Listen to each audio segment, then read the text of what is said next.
சென்னையில properties தேடுறீங்கன்னா findbhk.com போங்க.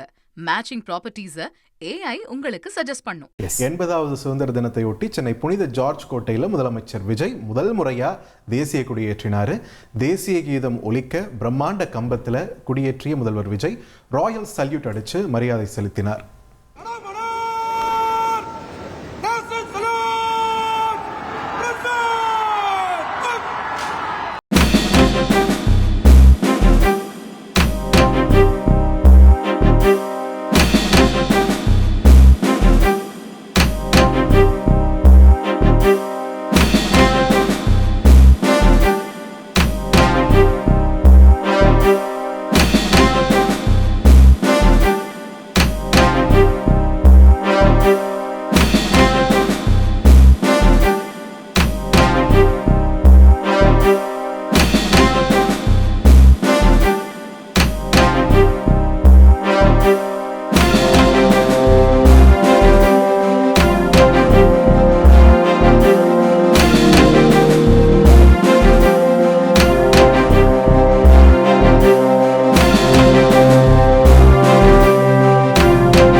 முதலமைச்சர் விஜய் அவர்கள் என்று பேசியிருந்தாருங்க இல்லைங்களா பார்த்திபன்.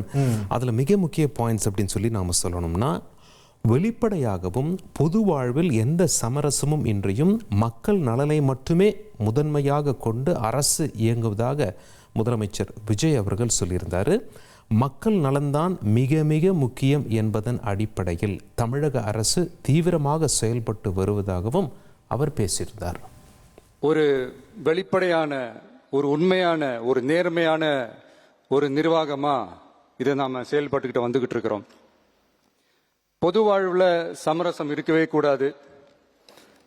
மக்கள் நலன் தான் மிக மிக முக்கியமான ஒரு விஷயம். அந்த அடிப்படையில் தான் தமிழக வெற்றி கழக அரசு செயல்பட்டுக்கிட்டு வந்துகிட்டு இருக்கோம். தமிழ்நாட்டின் நலனுக்கும் கொள்கைக்கும் எதிரான விஷயங்களை அரசு நிச்சயம் எதிர்த்து நிற்கும்னு முதலமைச்சர் விஜய் திட்டவட்டமா தெரிவிச்சாரு. மக்களுக்கு நிர்வாக ரீதியா மத்திய அரசோட ஒத்துழைச்சு போவோம்னு தெளிவுபடுத்தியிருக்காரு. மக்கள் நலன் சார்ந்த திட்டங்கள்லையும் நம்ம சென்ட்ரல் கவர்மெண்டோட நிர்வாக ரீதியா ஒத்துழைப்போட இருக்கிறோம்.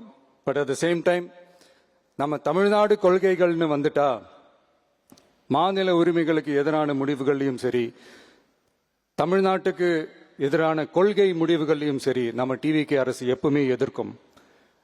அதுல எந்த மாற்று கருத்துமே கிடையாது. சென்னையில ப்ராப்பர்ட்டிஸ் தேடுறீங்கன்னா findbhk.com போங்க. மேட்சிங் ப்ராப்பர்ட்டிஸை AI உங்களுக்கு சஜஸ்ட் பண்ணும்.